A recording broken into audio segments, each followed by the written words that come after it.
이재명 대표가 조선일보도 이제 바로 직격하고 있습니다. 진짜 3개월 후면 조선일보가 뭐랄까 과징금 처맞고 주둥이를 닫는 꼴을 볼 수 있을 것 같은데요. 이재명 대표에 대해서 조선일보가 오락가락했다. 네. 특히 이 추경과 국민지원금 관련돼서 오락가락했다고 거짓말 기사를 써냈습니다. 자, 조선일보는 이재명 대표가 전 국민 25만 원 지원금을 추경 통과를 위해 포기하겠다고 했다가 다시 포함시켰다고 보도를 했습니다. 이에 대해서 이 대표는 포기하겠다는 말이 아니라 협상 과정에서 필요하면 양보할 수 있다는 뜻인데 조선일보가 발언을 왜곡했다고 지적을 했습니다. 안 주자는 얘기 아니었어요. 그 당시에 추경을 해야 되는데 13조 원 정도 드는 전 국민 25만 원 지원금에 대해서 저렇게 부정적으로 문제를 걸고 나오고 이게 뭐 이재명 포퓰리즘이니 무슨 뭐 대선 행보로 가는 거니 난 이해가 안 돼. 지들이 돈을 주는데 왜 이재명이 포퓰리즘을 하게 되는 건지 그 말도 이해가 안 되지만 아무튼 그렇다 치고 그러니까 윤석열 정부가 줘야 되는 거 아니야? 아니 윤석열 정부가 주는데 니네 대표나 니네 그 대통령이 칭찬을 받겠지. 그걸 왜 이재명 정책이라고 그러는지도 모르겠지만 아무튼 그 꼴은 죽어도 보기 싫다 그래서 그러면 경제 살리기가 급하니까 그럼 그거 나중에 하고 양보할 수 있으니까 일단 추경 규모라도 세우자. 40조 안 되면 25조라도 그거 떨고 줄여갖고라도 반도체라든지 중소기업이라든지 지금 악성 채무라든지 이런 문제부터 해결하자라고 얘기를 했단 말이야. 근데 그걸 갖다 포기했다라고 얘기를 하면서 말하자면 이재명이 이제 그동안 해왔던 거를 다 엎어놓고 시류에 이게 정치적으로 유리하기 위한 얘기만 한다. 나경원이 비슷한 걸 받아쓰더라고요. 이재명은 도둑이다. 좋은 정책은 다 자기가 하겠다고 한다. 그게 뭐 도둑이야. 너도 해! 너도 하라고. 할 수 있으면 한다 그래. 해놓고 자. 거짓말 치지 말고. 이재명 대표는 조선일보와 국민의힘을 가짜 보수로 규정하면서 색안경을 끼고 편향된 보도를 하지 말라고 경고했습니다. 그리고 조선일보가 중도 보수층을 대변하지 못하고 극우 세력을 두둔하고 있다고 지적을 했습니다. 굉장히 정확하게 표현을 하셨네요. 이쯤 되면 사실은 갈아타야 됩니다, 언론들은. 이 탄핵 국면 이후에 조중동이 전부 다 이거를 이제 말하자면 박근혜를 손절하고 버리고 그 상황에서 뭔가 중립적인 듯한 포지션을 취해가면서 모션을 잠깐 바꿨던 적이 있어요. 근데 이재명 대표에 대해서는 절대 그 프레임을 포기를 하지 않습니다. 그 얘기는 뭔 뜻일까요? 이재명은 지금 와갖고 편을 들어줘도 어차피 나중에 나를 수술할 거야 라는 걸 얘들은 아는 거죠. 그러니까 그건 거죠. 이재명이 가장 무서운 거죠. 얘들 입장에서는. 이것도 있었네. 민주노총 방문해서 이재명 대표가 근로자의 날을 근로자의 노동절로. 날을 노동절로 바꾸고 아. 싶은데 제가 하고 싶은데 아직 못한 일 중에 하나가 이거다. 노동이 존중받는 세상에 대한 꿈을 더불어민주당과 저는 결코 버리지 않고 있다는 것을 생각해 주기 바란다. 저도 빨리 바꿨으면 얘기를 좋겠습니다. 했습니다. 노동절로. 네. 그래서 저 혼자만이라도 저는 근로자라는 표현을 절대 쓰지 않거든요.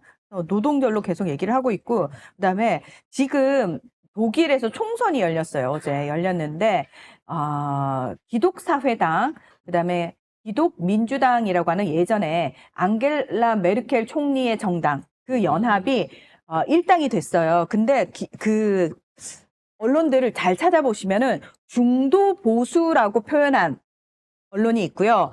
보수라고 표현한 언론들이 있거든요. 여기서 나뉘는 거예요. 자, 기민 기사련은 100% 중도 보수입니다. 그러니까 민주당하고 스탠스가 상당히 비슷합니다. 그래서 우리는 요걸 계속 결부시켜가지고 민주당은 중도 보수고 독일도 그래서 다시 중도 보수가 정권을 잡았어 라는 식으로 계속 프레임을 만들어 가야 돼요. 이거는요, 뭐가 위치적인 걸로 해갖고 점을 찍었다고 생각하시면 안 돼요. 쉽게 말해서. 여기에 점을 찍고 여기에 점을 찍어서 좌표가 옮겨졌다고 생각하시는 것보다는 민주당이 가지고 있는 바운더리, 즉, 민주당의 정치적 포용력과 정책의 포용력들이 확대되면서 과거 진보와 보수를 모두 아울릴 수 있는 그리고 그 안에서 국민과 국가가 가장 좋은 결과를 낼 수 있는 정책들이면 무엇이든 하겠다라고 평가하는 게 맞습니다. 거짓 약속을 하나 해놓고 아무것도 하지 않았던 국가와 그동안 기회가 있을 때마다 열심히 했지만 그 결과를 폄하받았던 민주당의 입장에서는 이번 기회에 제대로 대국민 설득을 하고 들어가기 위해서는 먼저 선언을 해야 돼요. 이거 우리가 하겠다. 이건 우리가 할 일이다. 그리고 여기에 대해서 책임을 지겠다. 책임지는 자세를 보일 테니까 그걸 보고 평가해 달라라고 얘기할 수 있는 그런 정치를 먼저 선언하는 정치, 먼저 선언하는 정책을 하겠다는 거죠. 자, 이게 왜 중요하냐. 윤석열처럼 검사 출신이라든지, 우리, 문재인 대통령을 폄하할 생각은 없습니다만, 이제, 사실 그때 이제 가장 얘기가 나왔던 게, 그래도 노무현 대통령은 장관이라도, 수산부 장관이라 했는데, 이 대통령 비서실 출신 아니시냐. 의지에 비해서, 업무적으로 또는 행정에 관한 강정이나 영향력을 발휘할 수 있겠느냐 이런 부분에 걱정들이 많았어요. 그 걱정이 나중에 뭐로 옮겨갔냐면 책임 총리론 이런 거라면서 대통령이 행정에 대한 경험이 부족하니 경험이 많은 사람을 그 자리에다 중용해야 된다라는 의미로 이낙연이가 갑자기 뚝 떨어져가지고 사실상의 2년 동안 이 개혁 초기 때 내각을 전부 다 좌지우지하면서 개혁의 동력을 뺏어버린 예가 있거든요. 이게 언론의 프레임이 없어. 문재인 대통령도 직접 하려고 그러면 잘할 수 있었을지 몰라. 해보지도 않은 사람한테 그 프레임을 씌운 거야.